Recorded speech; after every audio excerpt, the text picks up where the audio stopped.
If I had to compare Hazbin Hotel to another staple of mainstream media, it's going to be the band Nickelback.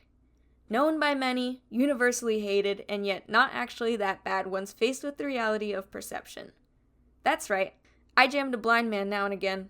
What are you gonna do, revoke my pop culture authority license? Okay, honestly, I don't really care about Nickelback, but I do, however, care about Hazbin Hotel. Given the show's dreadful reputation and the seemingly countless amount of YouTubers out there shamelessly shitting on it, I refuse to be one of those self-hating Hazbin Hotel fans who apologizes for enjoying it. And with no other outlet for my excitement in advance of the imminent Season 2, I present you a list to counter what, in my opinion, is an unfair, biased, and disproportionate amount of subjective hatred.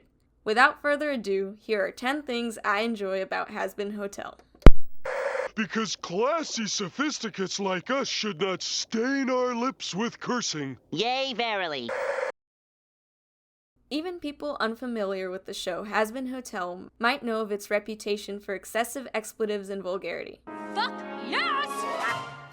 Many people turn up their nose at this lowbrow humor, saying that a true artist can find ways to express themselves without such crudeness. Not me though, I'm here to say fuck that. The swearing and sex jokes in Hazbin Hotel are actually one of my favorite things about it. I find it perfectly appropriate for the show's grander setting of hell and slightly edgy nature. As a fellow potty mouth, the gratuitous swears make me feel right at home and serve to make the characters more relatable. Holy shit! Ah, what? Mostly what I like about the language in the show is that while many of the characters are in fact potty mouths, they all use swears differently and in accordance with respective personality traits. How many of you freaks do I have to fight? Oh, I'm the only one that matters. See, you messed with my daughter, and now I am going to fuck you! Well, this just got interesting. It's fuck you up, Dad. Wait, what did I say? Some incorporating the obscenity as an extension of their malicious cruelty, others in the frantic emotional way that only a haggard, people-pleasing millennial can relate to. And more on the subject of relatability, an enraged, explosive F-bomb when you're at the end of your emotional rope is the great equalizer. I know it, Vivzy Pop knows it, and Shakespeare knows it. That's right, I went there. The bard himself was fond of dirty jokes and rude expression, which is part of why his plays appeal to the masses, and not just the aristocracy of the time period. As such, to the naysayers out there, what I really need you to understand is... been helping up, grabbing.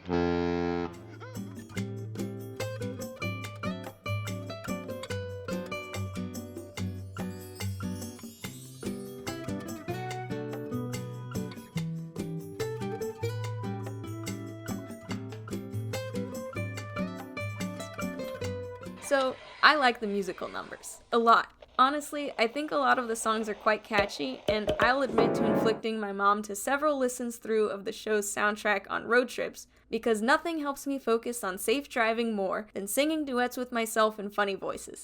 The songs in Hazbin elevate the show to an endearing sort of satire of Broadway shows and the Disney musicals that I grew up watching. It's cute that these demonic overlords and all-powerful hellspawn will stop everything to put on a show-stopping number, complete with dancing and obligatory key changes. I like that the show is self-aware about it too. They're fucking singing? Get 'em! It's weird to randomly burst in a song, and they know it, but as it goes with self-expression, this gang of yodeling belters isn't going to let the haters stop them. But when I say I love the sound in Hazbin Hotel, I don't just mean the music. The characters' voices can change to reflect their designs. You old-timey prick! This face was made for radio. And I also mean the sound effects. Unlucky bitch to bore! To have angel So entertaining.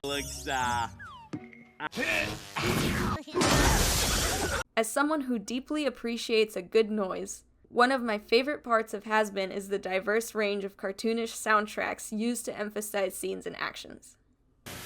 Charlotte Morningstar! Come place your fate in her inexperienced hands as she tries to work through her daddy issues by fixing you! Characters are always my favorite part of any story. I'm a huge character simp. But as someone who always gravitates towards villains and anti-heroes, it's so rare for me to actually like a protagonist, especially a straightforward, morally aligned one like Charlie Morningstar. But I fucking love Charlie. Look at her, she's so cute. She makes the best faces, her goals and insecurities feel very personable, and while she has a strong sense of morals and justice, she's somehow not insufferable about it. She's inexperienced, insecure, naive, and neurotic, and those are just a handful of the qualities that make her personality relatable. Charlie is overly moralistic and self-righteous, which can be two of the most insufferable qualities in a protagonist, in my opinion. But being raised in hell by a pair of negligent parents, she's confused on what exactly that means, often misguided in her definitions, but still trying to figure it out for the sake of others. Charlie makes mistakes. She is navigating what being good truly means on a trial-and-error basis, emulating the real-life uncertainty that comes with not knowing what the right choice is. She wants to rehabilitate sinners, endorsing one of my own fundamental philosophies that people can change if they set their minds to it. However, in a way that might seem contradictory to her underlying goal, she is highly protective of the people of hell, and she will defend them unapologetically. It's so obvious how much the city of ruthless cutthroats and pervs means to her, and she's so real for that. I love them too. 5 stars for Charlie Morningstar and her rainbows, optimism, and crude crayon drawings.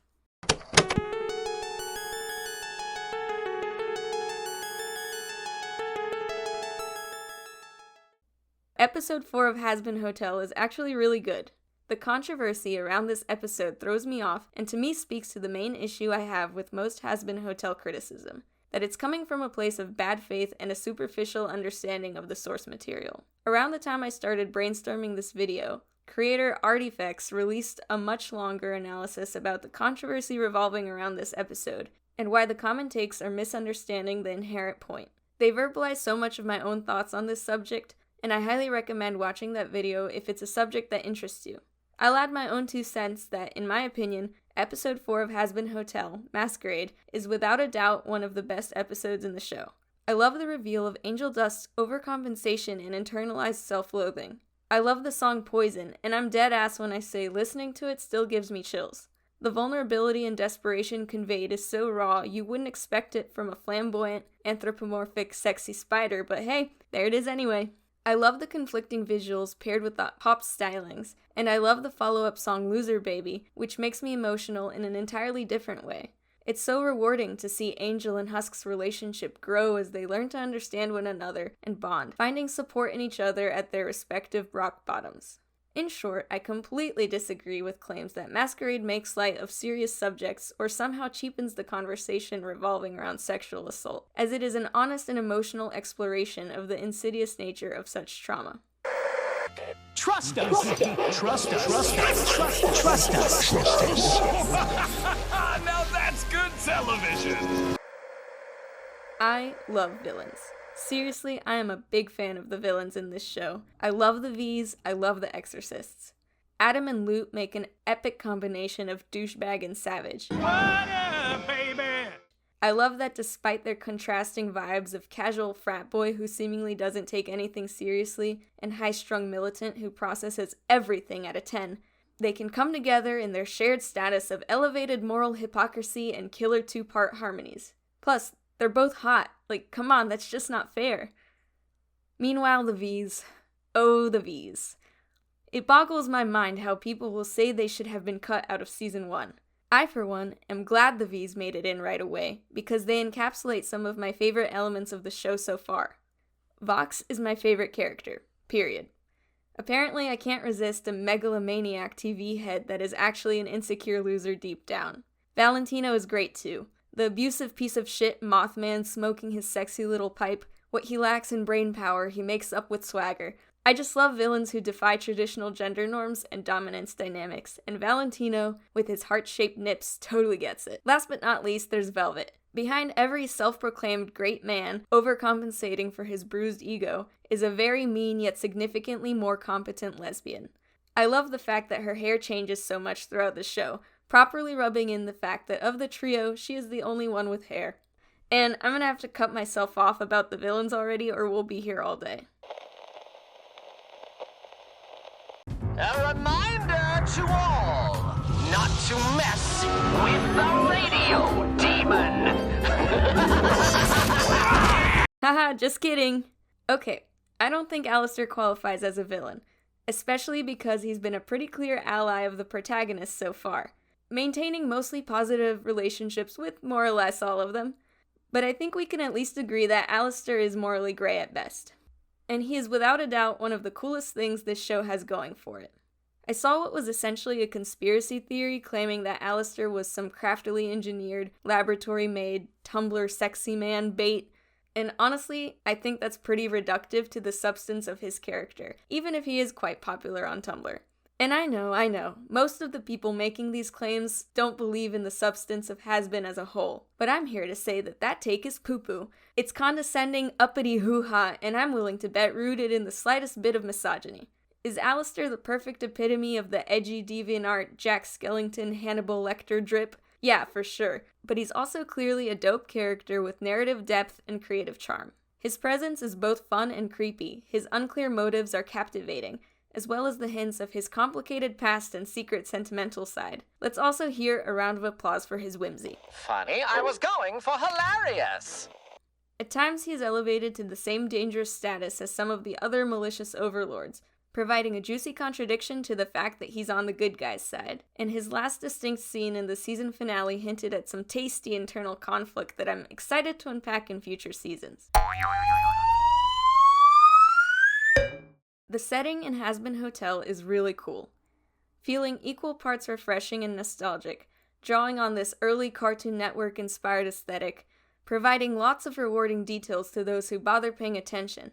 And if you're not paying attention, it's just something very visually engaging to enjoy at a superficial level. I like the hotel and the implication that it used to be Charlie's old home, which totally adds context to Lucifer's reactions to the modification whenever he finally comes to visit. I like hell, as weird as that sounds. It's fun to imagine this urban afterlife that's both disgustingly corrupt and dirty, but also mildly livable. I appreciate the layered world building, even if certain qualities of the canon don't totally make sense or seem counterintuitive. It's clear the creator really cares about the world and wants to make it as dynamic as possible. When I watch Hazbin Hotel, I can really feel the passion reflected. I also fully believe that some of the biggest plot holes that haters often point fingers at None of you know what gets someone into heaven? are just plot developments yet to be explained. Come on, guys, there's only been one season so far. Give the world a chance to grow. I love a story full of gays, and Hazbin Hotel is one such story. The main character is in a secure relationship with another woman. Modern fandoms love complaining about the lack of proper sapphic representation, yet here's Hazbin Hotel, one of the most shat-on shows in modern relevance, with one of the most pleasant woman-loving women relationships I've seen in a while. Beyond that, most everyone in the cast is some kind of queer. Angel Dust is gay, Husk also seems to like dudes, at least partially. I'm sure if I googled it, I'd get a clear answer on all the characters' sexualities, but I don't want to, it's more fun this way. Either way, I think Husker Dust is a cute ship, and because this show is so queer positive, I have a lot of confidence the ship will actually turn canon, unlike the queer baiting setups in other shows that lack the balls to actually go there. I have no idea what's really going on with the V's, but it's clearly not straight, and I love that for them. Lastly, I have to give a nod of respect to asexual Alastor. It took me about 5 watch-throughs to catch Rosie's ace in the hole joke, and Alastor's genuine confusion in response actually made me laugh when it did click. Come now, Alastor, she's much too young for you. Oh, I'm just kidding. I know you're an ace in the hole. A what now? But even before that, I was picking up on strong ace vibes for that guy. He dabbles in temptation, but it's a different kind of seduction than the stereotypical kind. And since he's a man of contradictions, I like that as a choice for his character. It suits him well. Anyway, I love Hazbin Hotel's homosexual supporting cast, and also homosexual leading cast, and homosexual antagonizing cast because everyone in this show is fruity. When things aren't clearly good or bad, mwah! Our good guys are sinners, and bad guys are angels. That's about as morally mixed up as it gets. While I don't think Hazbin is the only piece of media to ever introduce this concept, that doesn't stop me from enjoying the many moving gray parts of this narrative. The sides of good guy and bad guy remain unpredictable. Sinners and demons can still be bad, and angels in heaven can still be good despite the hell versus heaven setup. Even in our main cast, there's Alastor, and as previously discussed, who the hell knows what's going on with him? His shady past with Vox implies Alastor might be a primary component of Vox's tragic villain origin story.